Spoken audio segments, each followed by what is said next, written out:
अल्हम्दुलिल्लाह अल्हम्दुलिल्लाहिल हन्नानिल मन्नान अल्लज़ी खलक़ल इंसान वअल्लमहुल बयान वस्सलातु वस्सलामु अला रसूलिही सय्यिदिल इंसी वल जान व अला आलिही व अस्हाबिही ज़विल खैरि वल इहसान अम्मा बअद फ़अऊज़ु बिल्लाहि मिनश शैतानिर रजीम बिस्मिल्लाहिर रहमानिर रहीम लक़द जाअकुम रसूलुम मिन अनफुसिकुम अज़ीज़ुन अलैहि मा अनित्तुम हरीसुन अलैकुम बिल मुमिनीना रऊफ़ुर रहीम सदक़ल्लाहु मौलाना अज़ीम।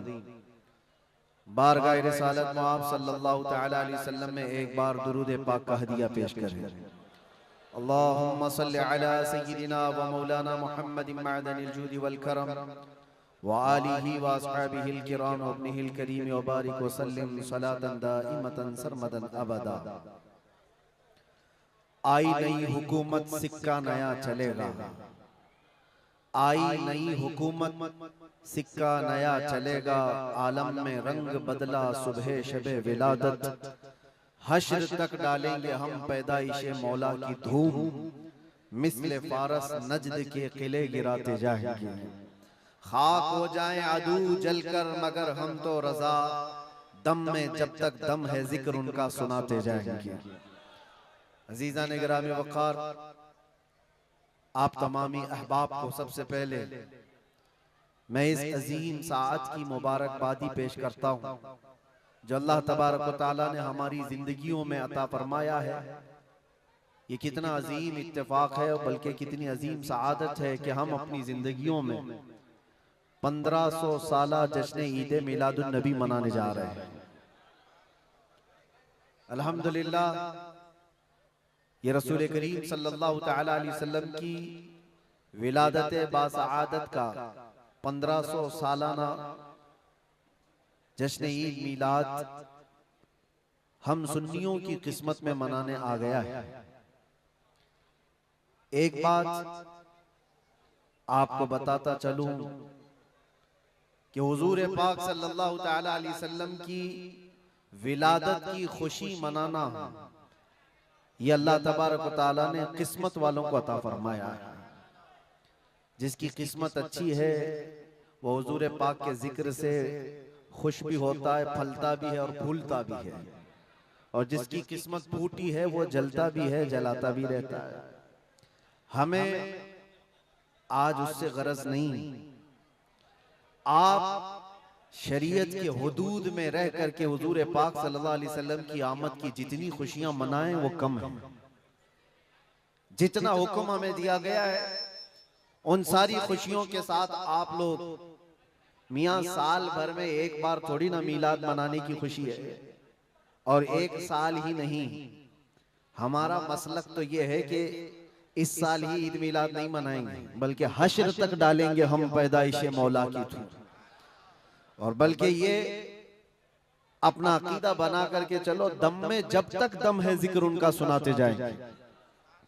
और हो सकता है प्रोग्राम के लिए, स्टेज के लिए और फिर माहौल बनाने के लिए परमिशन लेना पड़ता हो, लेकिन हुजूर पाक का जिक्र करने के लिए किसी सुन्नी को किसी के परमिशन की जरूरत नहीं। आशिक रसूल उसका अकीदा तो ये है, मैं वो सुन्नी हूं जमीले कादरी, मरने के बाद मेरा लाशा भी कहेगा अस्सलातु वस्सलाम। हमारा तो ये तौर तरीका है।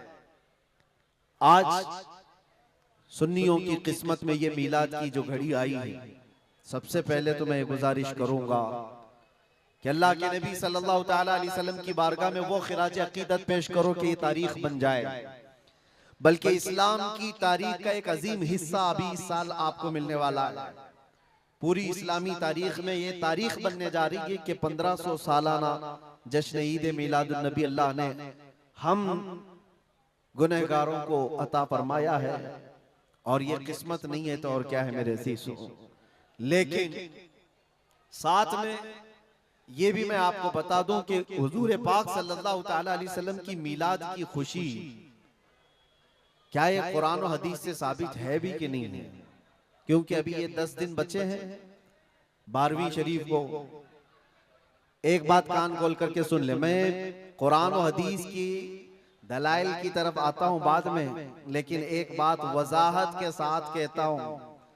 हुजूर पाक सल्लल्लाहु ताला अलैहि वसल्लम की विलादत बासआदत 12 रबीउल अव्वल शरीफ को हुई। असह रिवायात और अरजह रिवायात के मुताबिक हर साल हुजूर की विलादत की खुशी हम 12 रबीउल अव्वल को ही मनाएंगे, अगरचे किसी और की तरफ से, डिपार्टमेंट की तरफ से या पुलिस वालों की तरफ से जुलूस किसी और भी दिन निकलता हो, 12 रबीउल अव्वल को 12वीं ही होगी। हुजूर पाक सल्लल्लाहु ताला अलैहि वसल्लम की विलादत 12 रबीउल अव्वल शरीफ को हुई और ये कयामत तक डेट बदली नहीं जाएगी इंशाअल्लाह। और जो कुरान और हदीस की बात मैं अर्ज कर रहा हूं, सबसे बड़ी बात तो ये है, आप रसूल पाक सल्लल्लाहु अलैहि वसल्लम को खुदा समझते हैं या खुदा का रसूल समझते हैं? खुदा का रसूल समझते हैं तो फिर मिलाद मनाओ, इसलिए कि खुदा की मिलाद नहीं हो सकती, खुदा की मिलाद नहीं हो सकती, क्योंकि अल्लाह के बारे में अकीदा क्या है हमारा? लम यलिद वलम यूलद, वो ना किसी से पैदा हुआ ना उससे कोई पैदा होगा। अल्लाह किसी से पैदा नहीं हुआ और अल्लाह के पैदा होने की कोई तारीख नहीं बनाई जा सकती, उसकी मिलाद नहीं हो सकती। और रसूल पैदा हुए हैं 12 रबीउल अव्वल शरीफ को। आपकी माँ भी है और आपके बाप भी हैं और आपसे भी लोग, आपसे भी बच्चे पैदा हुए हुजूर पाक सल्लल्लाहु अलैहि वसल्लम से। तो हम पूरी दुनिया में हुजूर की मिलाद मना करके शिर्क को तोड़ने वाला अमल करते हैं, शिर्क को तोड़ने वाला अमल करते हैं। कोई हमारी तरफ जो शिर्क का फतवा देता है उसे कान खोलकर सुन लेना चाहिए। मिलाद मनाकर हम बताते हैं हम मोहम्मद अरबी सल्लल्लाहु अलैहि वसल्लम को खुदा नहीं समझते बल्कि खुदा का रसूल समझते हैं। अगर खुदा समझते या खुदा के बराबर समझते तो हुजूर की मिलाद कभी नहीं मनाते, क्योंकि अल्लाह की मिलाद नहीं मनाई जाती तो हम रसूल की भी मिलाद नहीं मनाते। दोनों को अगर बराबर समझते नहीं, हम सुन्नियों का अकीदा यह है, मैं मानता हूं अक्ल वालो मेरा मोहम्मद खुदा नहीं है, मगर दिलों में ये नक्श कर लो कि वो खुदा से जुदा नहीं है। यह हमारा है। रसूल करीम सल्लल्लाहु ताला अलैहि वसल्लम की मिलाद मनाना शिर्क को तोड़ने वाला अमल है, शिर्क को खत्म करने वाला अमल है। और आपको एक बात ये भी बता दूं, हुजूर अकरम सल्लल्लाहु ताला अलैहि वसल्लम की विलादत जिस दिन हुई थी पूरी कायनात में बहुत कुछ तब्दीलियां आई थी, जो सही रिवायात में मौजूद हैं। बहुत तब्दीलियां आई थी।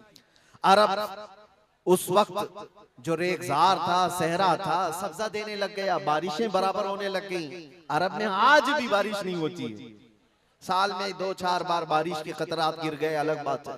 मौसम बाज़ाब्ता जैसे बारिश का यहाँ होता है नहीं होता। लेकिन जिस साल हुजूर पाक सल्लल्लाहु अलैहि वसल्लम की विलादत होने वाली, अरब में सब्जे उगने लग गए या बारिश होने लग गई है। और उस साल जो हालात की तब्दीली थी, मुल्क शाम में एक नदी जो सूख चुकी थी वो अचानक जारी हो गई, पानी भर आया। और एक नदी जो हमेशा बहती वो अचानक सूख गई।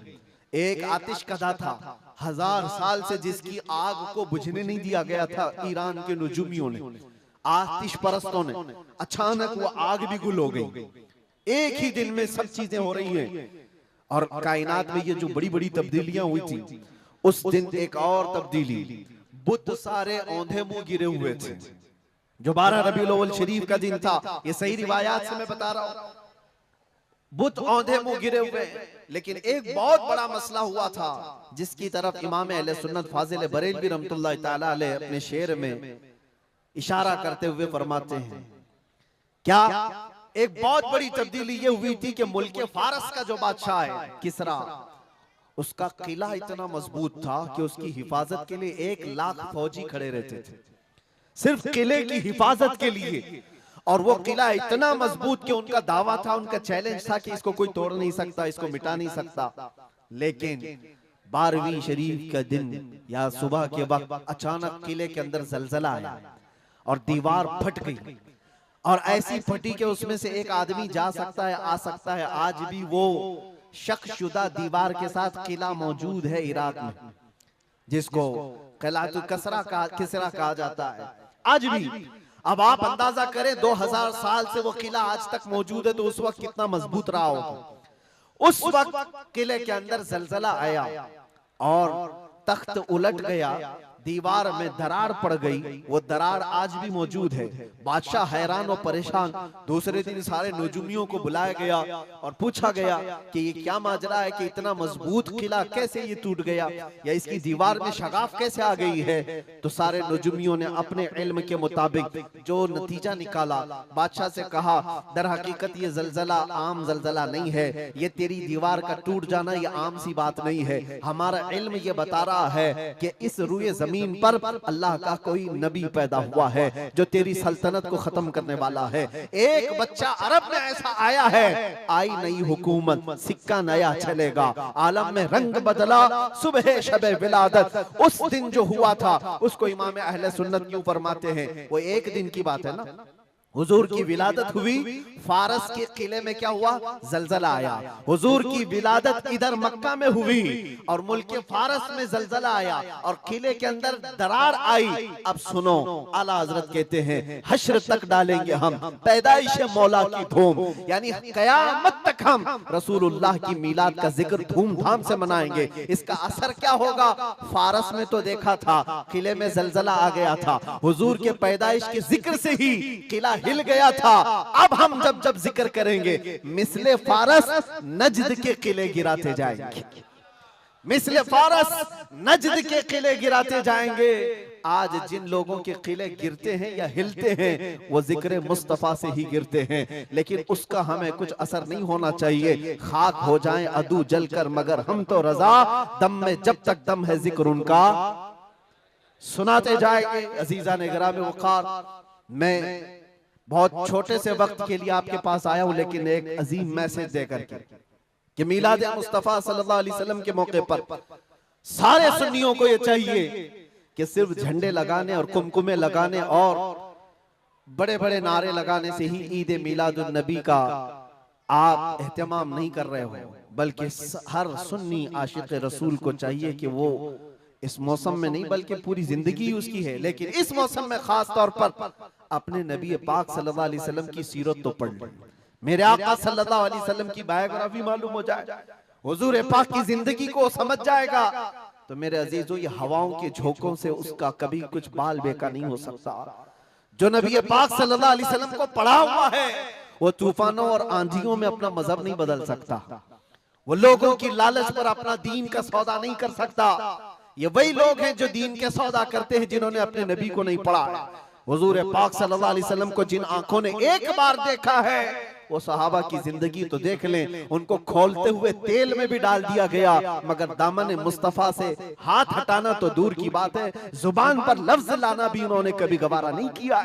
जानते हो, 3 भाई थे, ये कलयुगी में एक हिकायत लिखी हुई है, 3 सगे भाई थे, एक ईसाई बादशाह ने गिरफ्तार कर लिया, तीनों जवान थे, 20 से 30 साल के बीच में, और बादशाह ने कैद करके उनको सबसे पहले क्या कहा, तुम अपना दीन बदल लो, धर्म परिवर्तन कर लो, मोहम्मद अरबी सल्लल्लाहु अलैहि वसल्लम के जो कसीदे गाते हो छोड़ दो।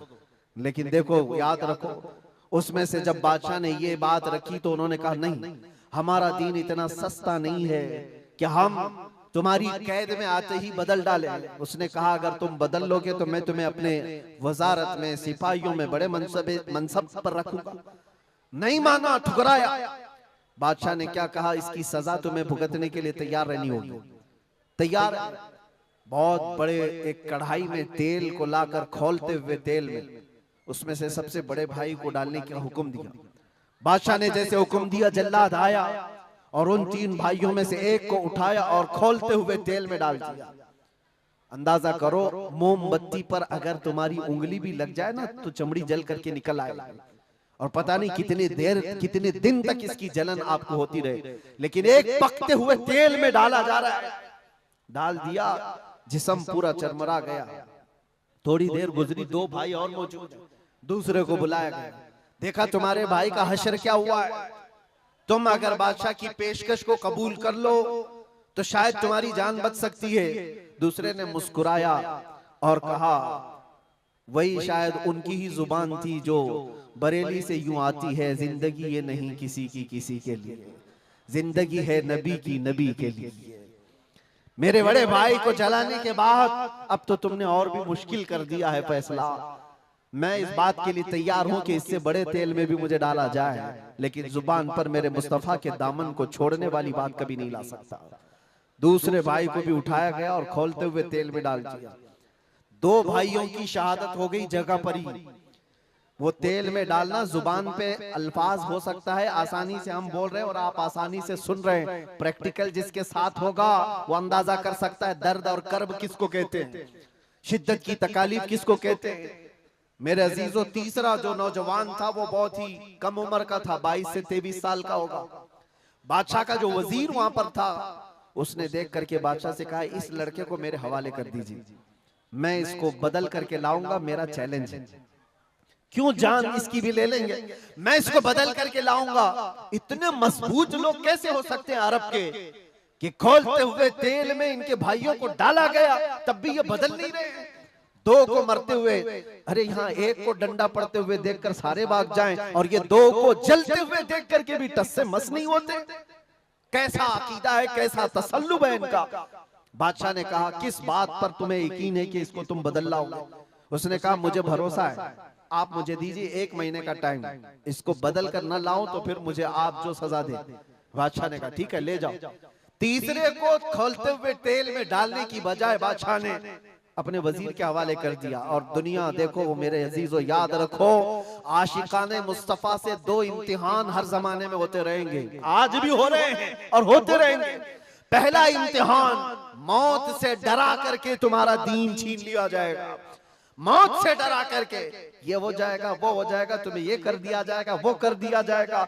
मौत का डर, खौफ तुम्हारे कदमों में डगमगाहट लाने के लिए लाया जाता है। अगर मौत से नहीं डरता कोई आदमी, तो उसके साथ दूसरा पेंतरा क्या खेला जाता है। ये दुनिया का दस्तूर है, हमेशा से जब देखती है दुनिया के ये मौत से डरता नहीं है, तो फिर इसको औरत और दौलत की लालच से खरीदने की कोशिश की जाती है। ये 2 चीजें ऐसी हैं जो अच्छे अच्छों का सौदा कर जाती हैं। बहुतों ने अपना ईमान सिर्फ शबाब पर बेच दिया है, हुस्न शबाब को देख करके।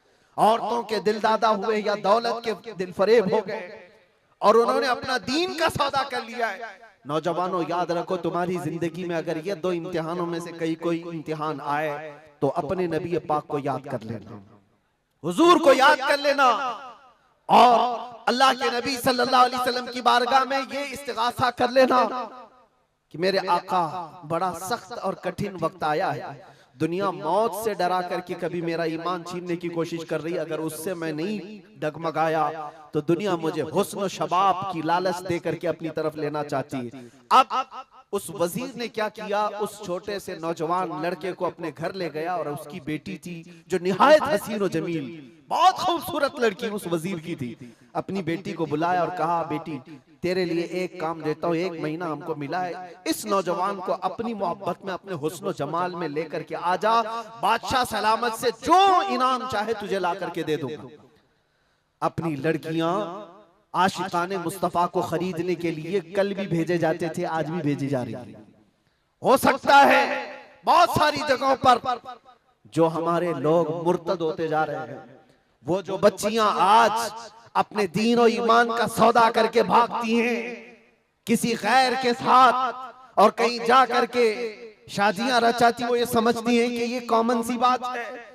वो दीन बेचने वाले लोग हैं, उनका हिस्सा दीन इस्लाम में कुछ नहीं। कल क़यामत के दिन देखना, तुमने अपने नफ्स की खातिर एक गैर मुस्लिम के साथ भाग करके निकाह किया, चाहे वो बेटी हो कि बेटा हो, अपने दीन से सौदा किया है और गद्दारी की है। कल क़यामत के दिन मुंह तो अल्लाह को दिखाना है, हुजूर की शफाअत के बगैर तो कुछ होना नहीं है। देखना हश्र में जो हुजूर पाक सल्लल्लाहु ताला अलैहि वसल्लम के साथ तुम खड़े रहोगे कि हम खड़े रहेंगे, वो वक्त आने वाला है। उस नौजवान के साथ क्या हुआ, वजीर ने अपनी बेटी तो लगा दी। अल्लाह की पनाह मेरे अजीजों, हुजूर पाक का इश्क का एक कतरा भी जिसके दिल में आता है, ऐसी चीजें उसके पांव को नहीं डगमगाती, ना कभी उसका ईमान खरीद सकती हैं, ना उसके दीन का सौदा कर सकती हैं। वो लड़की रोजाना आती, रात के वक्त बैठ जाती, और ये नौजवान जैसी महसूस करता, मेरे कमरे में अकेले तन्हा रहने के बावजूद वजीर की खूबसूरत हसीन और जमील बेटी, जिसके निकाह के पैगाम बादशाहों के औलाद से आया करते थे, शहजादे निकाह का पैगाम भेजा करते, वो लड़की मेरे पास आकर बैठ जा रही है। नौजवान क्या करता था, मुसल्ला बिछाया और सजदे में गिर गया।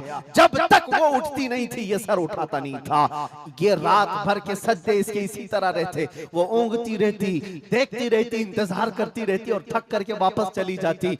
महीना गुजरने को आया था मेरे अजीजों, उस नौजवान ने आंख भरकर एक बार देखा भी नहीं। और वो थक हार करके महीना खत्म होने के बाद उस नौजवान को मुखातब करके कहती है, ऐ नौजवान एक बार मेरे हुस्न को देख तो ले। मुझे देखने के लिए बादशाहों के बेटों की भी कतार लगती है, कई बड़े बड़े लोग पैसों के अंबार लगा सकते हैं मेरे हुस्न को देखने के लिए। एक तू है कि मैं आता हूं तो मुसल्ले पे गिर जाता है। उठ एक बार देख तो ले, मुझे अल्लाह ने कैसा हुस्न दिया है, कैसा जमाल दिया है, एक बार देख तो ले। उस नौजवान ने आंखें झपकाए बगैर, पलटे बगैर जवाब दिया कि ऐ खातून तू अपना ये हरबा इस्तेमाल करना बंद कर दे, ये तेरा काम मुझ पर चल नहीं सकेगा। वजह यह है जिन आंखों में एक बार जमाले मुस्तफा बस चुका हो उसको दुनिया का हुस्न कभी धोखा नहीं दे सकता, दुनिया का जमाल उसे खरीद नहीं सकता। वो खातून उठ गई और जवान की इन बातों से उसके दिल पर ऐसा वलवला तारी हुआ। वो खातून कहती है, ऐ नौजवान खड़ा हो जा, मैं तुझे खरीदने नहीं आई, मैं तुझे अपनी दामे फरेब में फंसाने नहीं आई, उठ जा, अब मेरी एक अर्जी सुन ले। नौजवान उठा और पूछा क्या अर्जी है। कहती है कि मैं अब तेरी मोहब्बत में गिरफ्तार हूँ, मैं चाहती हूँ कि तू मेरे दीन में ना आ बल्कि तू अपने दीन में मुझे दाखिल कर ले। जिसके हुस्न ने तेरी आंखों को ऐसा बाकमाल बनाया है कि तन्हा होते हुए भी कभी तूने मेरे हुस्न को नहीं देखा। मैं चाहती हूँ कि उस हुस्न के पैकर जमाले मुस्तफा की मैं भी दिलदादा हो जाऊं। उस नौजवान को उठाया और कहा, मुझे पढ़ा दे ला इलाहा इल्लल्लाह मुहम्मदुर रसूलुल्लाह। हर जमाने में आशिकाने मुस्तफा जो होते हैं, हर जमाने में जो आशिकाने मुस्तफा होते हैं वो दूसरों की छाप अपने ऊपर लेते नहीं हैं, बल्कि जहां जाते हैं अपनी छाप दूसरों पर छोड़ करके आते हैं। यही होती है जिंदगी आशिकाने मुस्तफा की। उस नौजवान ने उसे कलमा तैयबा पढ़ाया और उस खातून ने कहा, चलो यहाँ से निकलो, कुफरिस्तान से निकल करके हम निकाह करते हैं और साथ जिंदगी गुजारेंगे। तवज्जो चाहता हूँ, तवज्जो चाहता हूँ, ये मेरी बात को खत्म होने दो। ऐ नौजवानों, आज तुम्हें कोई बहकाने वाला, खोलते हुए तेल में डालने वाला नहीं है, उसके बावजूद तुमने पता नहीं अपने कितने घंटे ये सारे सोशल मीडिया पर आई हुई ऐसी हसीना और जमीलाओं के पीछे अपनी रातें बर्बाद कर डाली। तुम्हें पता नहीं ये आंखें अल्लाह ताला ने तुम्हें किस लिए दिए हैं। दुआ ये करो कुछ ऐसा कर दे मेरे किरदिगार आंखों में, हमेशा नक्श रहे रूए यार आंखों में। उन्हें न देखा तो किस काम की है ये आंखें कि देखने की है सारी बहार आंखों में। अजीजा ने गिरामी, उस नौजवान ने उस खातून की बात सुन ली और कहा, चलो मुझे इस जगह से, इस कैद से निकालो, हम ये शहर छोड़ देते हैं, ये मुल्क छोड़ देते हैं। उस खातून ने उस नौजवान को आजाद किया और साथ लेकर चल पड़ी, शहर भी छोड़ दिया, बाहर निकल पड़े। रात का वक्त है, अचानक वो आधा रास्ता तय किए कि पीछे से घोड़ों के दौड़ने की आवाज आई। तवज्जो चाहता हूँ, एक फौज आ रही है और हिनहिनाने वाले घोड़ों की आवाजें आने लगी। दोनों डर गए, नए लोग हैं, नौजवान लड़का है, नौजवान लड़की है और शहर से भागे हुए हैं, दीन इस्लाम कबूल करके निकले हुए हैं।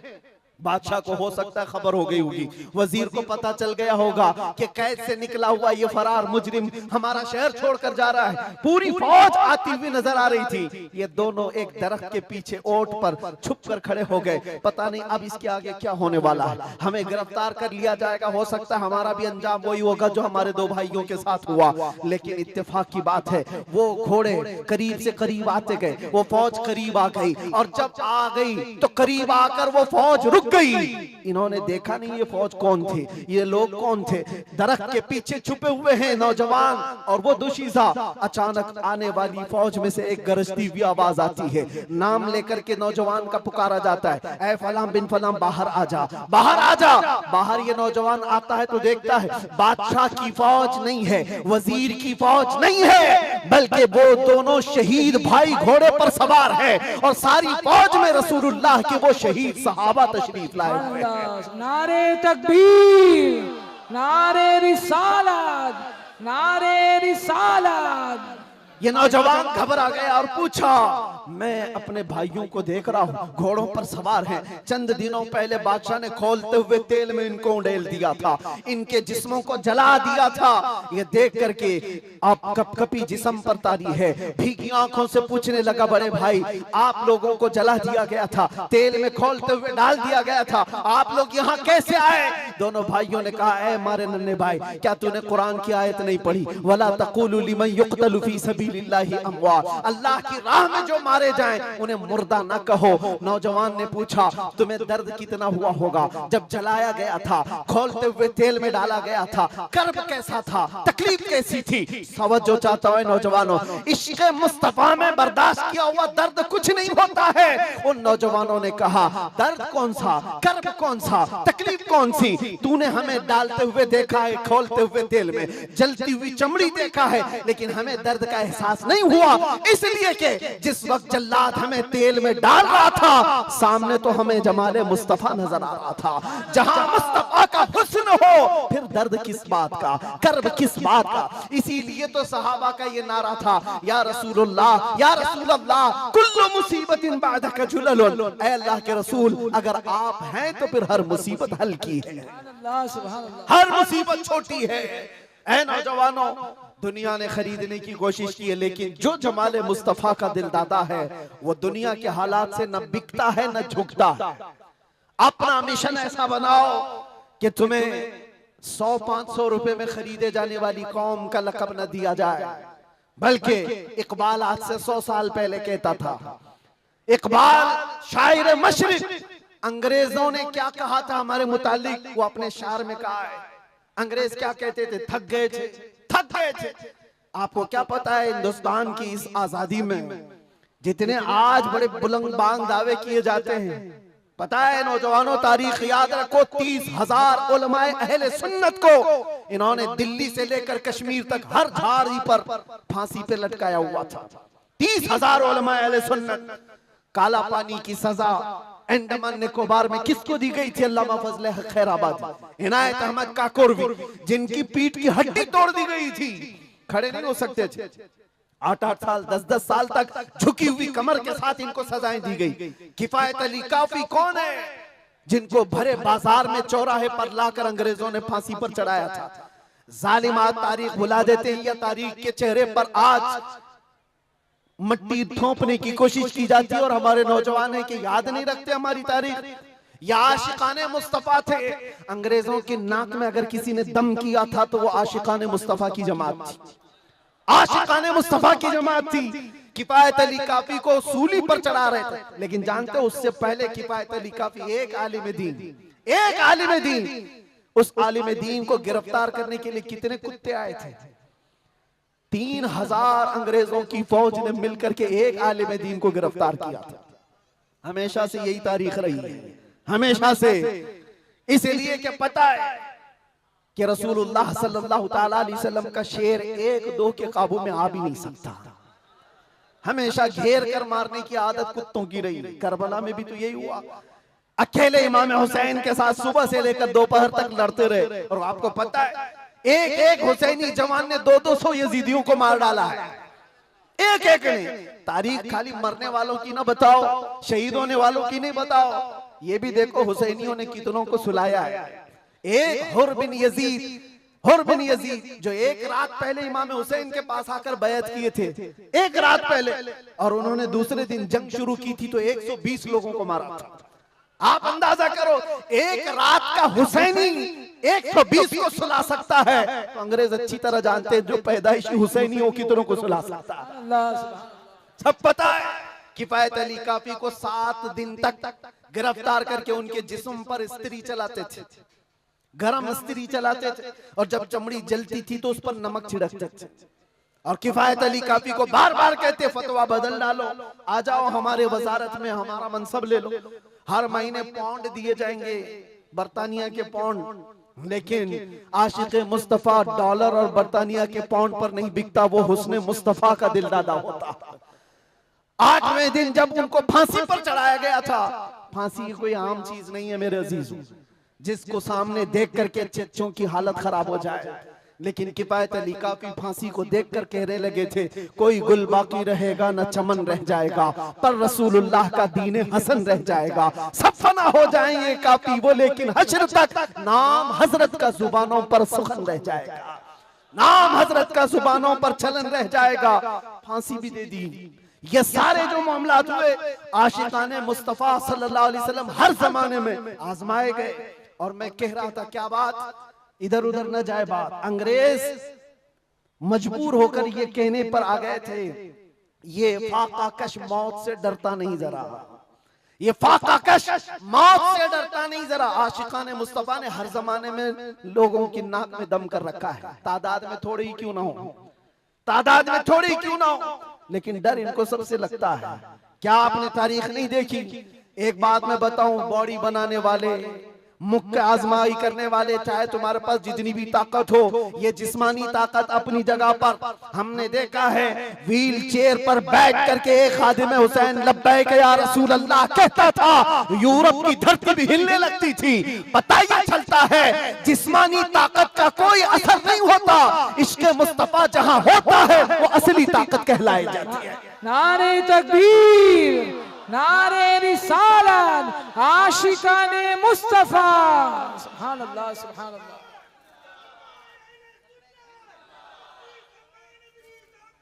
जिंदाबाद, अल्लाहु अकबर, आला हजरत, आला हजरत, आला हजरत, आला हजरत, अल्लाहु अकबर, या रसूल अल्लाह, जिंदाबाद, जिंदाबाद। मेरे अजीजों, बात सिर्फ इतनी है, यही मैंने एक साहब से पूछा था कि मियां तकरीरें बहुत होती हैं, भाषण भी बहुत होते हैं, क्या क्या नहीं कहा जाता। हमने खाली कुछ देर की खामोशी ही तो कहा था। खामोशी कहना क्या इतना बड़ा जुर्म बन गया? वो तो आप सबको भी पता है कहां कहां से हमारे जुलूस निकाले गए, कहां कहां का क्या क्या देखा। बहरहाल मैं वो दास्तानें बताने नहीं आया हूं, लेकिन इतनी बात मुझे आज भी एहसास दिलाती है, ये अल्लाह का करोड़ा एहसान है। तुमने मुझे हथकड़ियां पहनाई है, घुमाया, जहां भी रखा, जिस तरह भी रखा। 8 महीने क्या 8 साल रखते या 80 साल अगर उम्र होती तो रखते, इससे फर्क नहीं पड़ता। डर तो ये था कि चोरी में नहीं ले गया, डकैती में नहीं ले गया, रेप में नहीं ले गया, मर्डर में नहीं ले गया। दुनिया को तुम्हें बताना पड़ेगा इस आलिम को क्यों ले गया, तो तुम पुकार करके यही कहोगे इश्क़ मुस्तफा की बात करता था इसलिए ले गया। सुभान अल्लाह, लब्बैक लब्बैक लब्बैक या रसूल अल्लाह, लब्बैक लब्बैक लब्बैक या रसूल अल्लाह, लब्बैक लब्बैक लब्बैक। हमारा जुर्म यही तो है, दुनिया को तुम्हें बताना होगा क्या जुर्म किया था। अपनों को भी बताओ और दूसरों को भी बताओ। इसलिए मेरे अजीजों, कई मर्तबा ऐसा हुआ कि हमने अपने साहबों से पूछा भी था कि बात क्या है, छोटी सी बात को इतना ज्यादा क्यों बनाया गया। उन्होंने कहा बात छोटी है, लेकिन हमको ऐसा लग रहा है कि कई सालों से जो मरे हुए वो भी खड़े होने लग रहे हैं, कई सालों से जो सोए हुए हैं वो भी उठने लग रहे हैं। हम नहीं चाहते कि इस तरह का माहौल बन जाए, लेकिन याद रखना मेरे अजीजों, इश्क़ मुस्तफा पर बात करना, इज्जत मुस्तफा का चर्चा करना, अगर ये जुर्म है तो ये जुर्म मौत तक 1000 बार हम करते रहेंगे, 1000 बार करते रहेंगे। इसलिए कि इससे कोई समझौता नहीं। हाँ, हम कानून के खिलाफ कोई बात नहीं करते। अगर अपने नबी पाक की इज्जत की बात करना जुर्म है तो ये जुर्म तो हम करते ही रहेंगे, ये करता रहे, हर नौजवान भी करेगा। नाम मुस्तफा लेना कोई जुर्म नहीं है, हुजूर की इज्जत की बात करना कोई जुर्म नहीं है। लेकिन एक साहब ने कहा, मुझसे कहा कि मुफ्ती साहब आप बयान करो, जितना करना है अपने नबी की तारीफ करो, जो करना है करो, लेकिन आप ये दूसरों को कुत्ता क्यों बोलते हो, ये सारी चीजें क्यों कहते हो। मैंने कहा अगर आपकी माँ को कोई बदकार कह दे, आपकी माँ को कहे कि बदकार है, तो आपको कैसा लगे। तो वो खड़े हो गए, कहा मेरी माँ को क्यों मिसाल में ला रहे हो, आप मेरी माँ के बारे में मिसाल क्यों दे रहे हो। मैंने कहा अभी तो मिसाल ही दिया, गाली नहीं दिया, खाली मिसाल, सपोज, एग्जाम्पल, इस पर आप इतना भड़क गए। याद रखो मेरे अजीजों, आप अपनी माँ से जितना मोहब्बत करते हैं, करोड़ों माँ से ज्यादा एक सुन्नी आशिक रसूल अपने नबी से मोहब्बत करता। हमारी जाने कुर्बान उस नबी पाक की जात पर। आप रुए माजना में मुस्तफास, आप क्या समझते हो दुनिया में जो इज्जत है वो हमारी टोपी दाढ़ी से है, हमारे जुब्बे कुब्बे और हमारे रंगो नस्ल से है। हमें इज्जत हमारे रंगो नस्ल और हमारे नाम और नमूद, हमारे इल्म और हमारे मनसब, हमारी पगड़ी और हमारे जुब्बे नहीं दिलाते। हमें जो इज्जत मिलती है वो किस बात पर, जब तक बिके न थे तो कोई पूछता न था, या रसूल अल्लाह तुमने खरीद कर हमें अनमोल कर दिया। ये नाज ये अंदाज हमारे नहीं होते, झोली में अगर टुकड़े तुम्हारे नहीं होते, जब तक के मदीने से इशारे नहीं होते, रोशन मेरी किस्मत के सितारे नहीं होते। बेदाम ही बिक जाए ये बाजार नबी में, इस शान के सौदे में खसारे नहीं होते।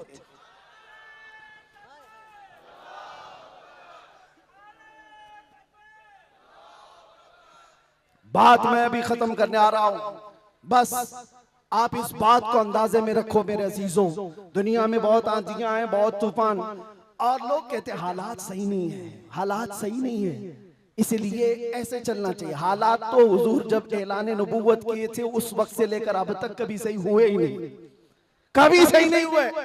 क्या बदर में हालात सही थे? उहद में हालात सही थे? खंदक में हालात सही थे? खैबर में हालात सही थे? फतेह मक्का में हालात सही थे? करबला में हालात सही थे? कभी नहीं हुए। तो ये क्या ताना दिया जाता है, ये क्या मसलहत और हिकमत की बात की जाती है? हालात बड़े पेचीदा हैं, हालात बड़े सख्त है मेरे अजीजों। ये क़यामत तक ऐसे हालात रहने वाले। सतीजा कार रहा है अजल से ता इमरोज, शरारे बू लहबी से चिराग मुस्तफवी, हर जमाने में ये हालात रहेंगे। आशिक मुस्तफ़ा को इन्हीं हालात में परचम रिसालत बुलंद करके रखना है। वो सहाबा से पूछो जो निकल पड़ते थे, पैरों में चप्पल नहीं और कपड़ों पर पैबंद लगे हैं, एक खजूर की गुठली पर पूरा दिन गुजार लेते थे, फाका कश थे, लेकिन उनसे पूछो क्या उनके लिए हालात सही थे? जब अफ्रीका जा रहे थे, जब यूरोप की कलीसाओं में अजानें दे रहे थे, अफ्रीका के तपते हुए सहराओं में नामे मुस्तफा बुलंद कर रहे थे, उनसे पूछो हालात सही थे? वो कहेंगे कहां के हालात सही थे, उस वक्त भी हालात सही नहीं थे, लेकिन उसके बावजूद उन सहाबा का हाल ये था, दस्त तो दस्त है, दरिया भी न छोड़े हमने, बहरे जुल्मात में दौड़ा दिए घोड़े हमने, आ गया ऐन लड़ाई में गर वक्त नमाज, किबला रूहों के ज़मीन बोस हुई कौम हिजाज, एक ही सफ में खड़े हो गए महमूद अयार, न कोई बंदा रहा न कोई बंदा नवाज। ये सहाबा का मसलक था, उनका मामूल था, टल न सकते थे, जंग में अड़ जाते थे, पांव शेरों के मैदान से उखड़ जाते थे, हक से सरकश हुआ कोई तो बिगड़ जाते थे, अरे तेग क्या चीज है, हम तोप से भी लड़ जाते थे। अजीजा ने गिरामी, आप मजबूती पैदा करो नामे मुस्तफा के साथ। आला हजरत की एक बात बड़ी प्यारी लगी, आप बड़े परेशान थे और ये बात मैं आपको बताकर चलूं, जो इस हक रास्ते पर आएगा उसे समझ करके चलना पड़ेगा, कांटों के रास्ते हैं। ऐसा नहीं कि हर जगह फूल सजाए जाएंगे। लोग ये समझते हैं नामों से रिसालत की बात करें और फिर हलवे पराठे खाते रहे और हम नजराने लेते रहे लोगों के यहाँ जाकर के। लोगों को ऐसा लगता है, आज मैं इस बात की वजाहत करता हूँ, वल्लाह बिल्लाह तल्लाह, कभी मुझे फकीर की कभी ये ख्वाहिश नहीं होती कि लोग मेरे नाम का नारा लगाएं, कभी नहीं। जो नारा लगे वो मेरे मुस्तफा के नाम का हो। हमारी अपनी कोई इज्जत नहीं है, हमारा इस्तेकबाल करना कहीं पर किसी के लिए वाजिब नहीं। आपकी मोहब्बत सर आंखों पर, लेकिन मैं इसका आशिक नहीं और ना ही इसका ख्वाहिशमंद, ना ही बुलंदो बाला इस्तेकबाल के साथ बड़ी गाड़ियों में आना, ये ताम झाम, कभी मुझे इस चीज की ख्वाहिश नहीं रही। और अगर ऐसी ख्वाहिश होती तो इस गली में आकर के आपसे बयान नहीं कर रहा होता। हमने लाखों का मजमा भी देखा है, लेकिन एक बात है, इस रास्ते पर चलने वाले को ये सोच करके चलना होगा कि आजमाइश होगी और इम्तिहान होगा। कई मर्तबा दौलत से खरीदे जाने की कोशिश की जाएगी, माल और मनसब दे करके, या कभी हुस्न शबाब दे करके, या कभी मौत की धमकी दे करके। ये सारी चीजें हमने देखी हैं अपनी जिंदगी में, बहुत छोटी जिंदगी में मौत की धमकी भी दी गई है। और मुझसे कहा गया था कि अगर छूट गए तो ये समझ लेना कि दूसरा अवतार मिला है आपको। हम तो खैर अवतार देने वाले तुम नहीं हो, रज़्ज़ाक़ हकीकी अल्लाह रब्बुल इज्जत, जब तक वो न चाहे तुम्हारी सारी कायनात मिलकर के मेरा बाल बेका नहीं कर सकेगी। और अगर अल्लाह तबारक व तआला चाहे तो मच्छर और चूंटी से भी मौत हो सकती है। अल्लाह ना चाहे तो मोदी योगी से भी कुछ नहीं होता। अल्लाह अगर ना चाहे, अल्लाह अगर ना चाहे फिरौन और नमरूद से भी कुछ नहीं होता। और अगर अल्लाह चाह ले तो मच्छर से नमरूद भी मर सकता है और पानी से फिरौन भी हिलाक हो सकता है। हमारा अकीदा ये है, हमें उस बात का डर नहीं है। हमारी जिंदगी जब तक लिखी हुई है वो रहेगी, और मौत आनी है तो आनी है। लेकिन इतना याद रखो मेरे अजीजों, क्या ही खूब है बिस्तर पर पांव रगड़ रगड़ करके मरने से बेहतर है कि नामे मुस्तफा बुलंद करके दुनिया से जाए। बुज़दिलों के साथ जाने से बेहतर है आशिकों की जमात में जाए। और आजमाइश तो होगी, इम्तिहान तो होगा। सहाबा के साथ क्या नहीं हुआ? उनके माल, उनकी औलाद, उनके घर बार सब लूट लिए गए थे मक्का में। आजमाइश ऐसी थी कि वो पूरा पूरा दिन एक खजूर की गुठली पर गुजारा करते थे, और जंगें ऐसी उन पर मुसल्लत कर दी गई थी कि उनको अमन नाम की कोई चीज ही नहीं मिलती थी। हर घड़ी एक जंग से निकले दूसरी जंग, दूसरी से तीसरी। हुजूर पाक की वफादारी के साथ इम्तिहान तो होगा। आज मिलाद मुस्तफा है, नबी करीम सल्लल्लाहु ताला अलैहि वसल्लम के 1500 साला जश्न ईद मिलाद की हम तैयारियों में अपने ईमान को मजबूत करो, अपने अकीदे को मजबूत करो, इश्क़ रसूल इतना बढ़ा लो। मैं कभी कोई तलवार बंदूक बारूद की बात नहीं करता, ना ही मैं कभी कोई खुफिया मीटिंग करता हूँ, ना ही मैं कभी कोई तंजीम की बात करता हूँ कि तुम इस तरह की तंजीमें बनाओ, खुफिया मीटिंगें करो, लड़ने भिड़ने के मंसूबे बनाओ। नहीं, जो हमारी बात रिकॉर्ड कर रहे हैं वो भी सुन ले।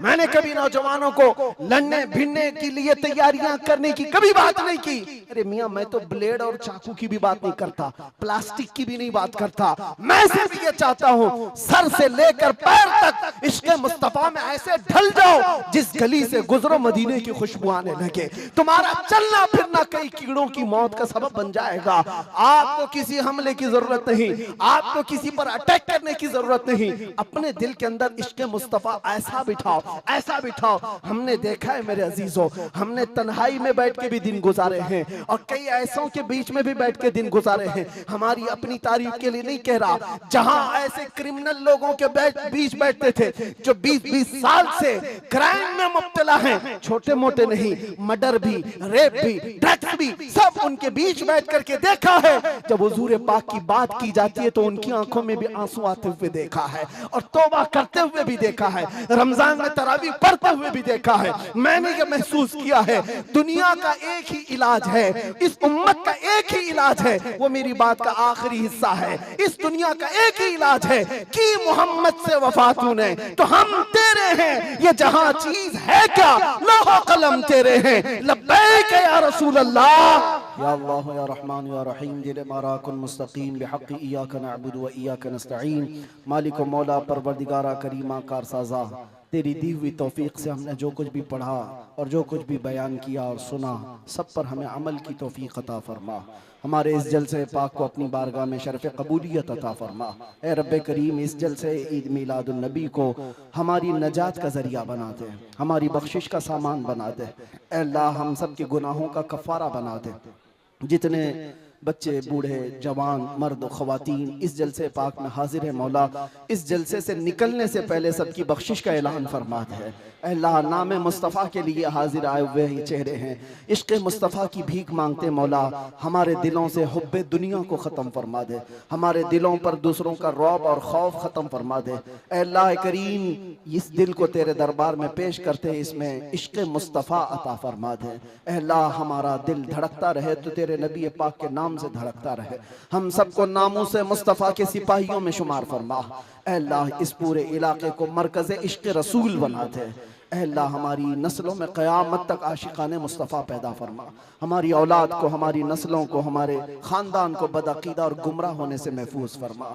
या रब्बल आलमीन, या अकरमल अकरमीन, जिस तरह इन्होंने इस जलसे को सजाया है, इनको और हम सबको हमारी कब्रों को सजाने की तौफ़ीक़ अता फरमा।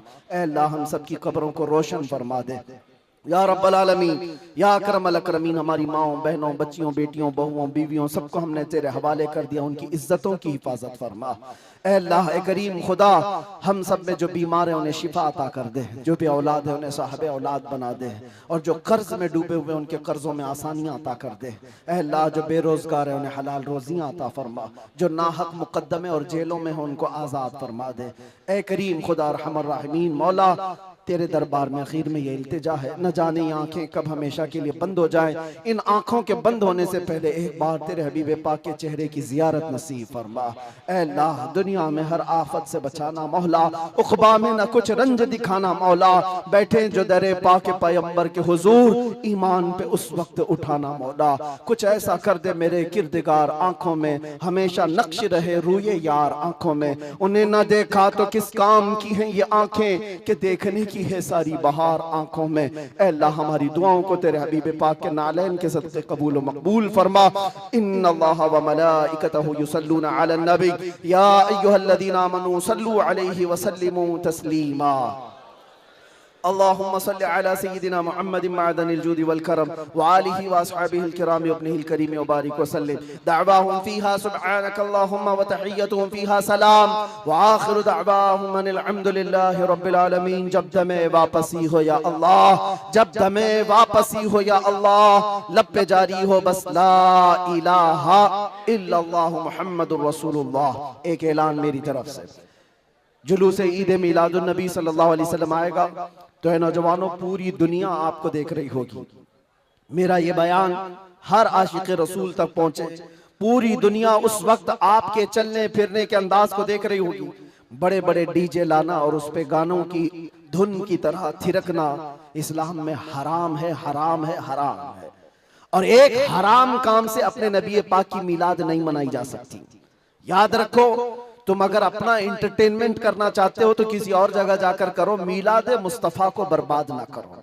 मेरी ये गुजारिश है हर नौजवान को, आप सुन्नत मुस्तफा सल्लल्लाहु अलैहि वसल्लम में मलबूस हो जाए और खूब खुशबू लगाए, खूब खैरात करे और नारे भी हो, हुजूर की नातें भी हो सब जगह, लेकिन डीजे के जरिए से या उस दिन नशा करके दूसरों को तकलीफ पहुंचाना और अपने जिस्म को तकलीफ पहुंचाना अल्लाह के नबी सल्लल्लाहु अलैहि वसल्लम को ईजा देने के बराबर है। हुजूर तो ये फरमाते हैं, तुम्हारे तलवों में कांटा भी चुभे तो उसका दर्द मुझे होता है।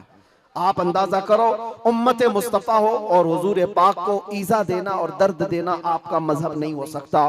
उस दिन रोजा भी रख सकते हैं, खैरात भी कर सकते हैं, इश्क़ मुस्तफा के नगमे भी सुना सकते हैं, और जो गरीब हो कमजोर हो उनको उठा भी सकते हैं, और बूढ़ों का बोझ भी उठा सकते हैं। मिलाद मनाने के बहुत तरीके हैं, जरूरी नहीं कि डीजे पर नाचना ही और जुलूस में निकल करके थिरकना ही और झंडे फहरा करके लोगों को तकलीफ देना, आग उछालना, ये सब गैरों की तरफ से आए हुए रस्म रिवाज है। मैं गुजारिश करता हूं कि ऐसी किसी भी रस्म रिवाज से मिलाद मुस्तफा के जुलूस को नापाक ना करो, और अगर कोई करता है तो उसे रोकने की कोशिश करो।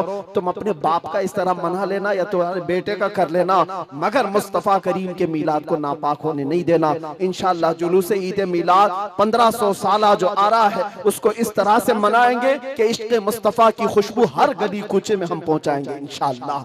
लब्बैक या रसूल अल्लाह, लब्बैक या रसूल अल्लाह, लब्बैक या रसूल अल्लाह।